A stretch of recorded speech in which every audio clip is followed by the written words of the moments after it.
უკვე რამდენიმე დღეა რუსეთში ათასობით მოქალაქე დგას რიგში ლიბერალი პოლიტიკოსის ბორის ნადეჟდინის მხარდასაჭერად. პოლიტიკოს 17 მარტს საპრეზიდენტო არჩევნებში სურს მონაწილეობის მიღება. ამისათვის კი მას მინიმუმ მთელი ქვეყნის მასშტაბით 100,000 ხელმოწერა სჭირდება. პუტინის გარდა ყველას ვუჭერ მხარს, ეშმაკსაც კი მივცემდი ხმას, ოღონდ რამე შეიცვალოს. მიუხედავად იმისა ვიცი, რომ ამას აზრი არ აქვს.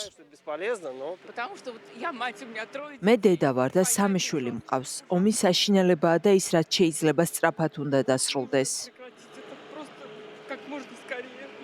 როგორც ბორის ნადეჟდინის შტაბ-ბინაში განაცხადეს, მათ უკვე შეგროვებული აქვთ 100,000 ხელმოწერა. თუმცა რუსეთის პრეზიდენტის პრეს-მდივანმა დმიტრი პესკოვმა ჟურნალისტებს განუცხადა, რომ კრემლი ნადეჟდინს სერიოზულ კონკურენტად არ განიხილავს. რუსეთის პრეზიდენტობის კანდიდატი, რომელიც ეწინააღმდეგება რუსეთის ომს უკრაინაში, შეხვდა მებრძოლთა ცოლებსა და ოჯახის წევრებს, რომლებიც ახლობლების ფრონტიდან დაბრუნებას მოითხოვენ.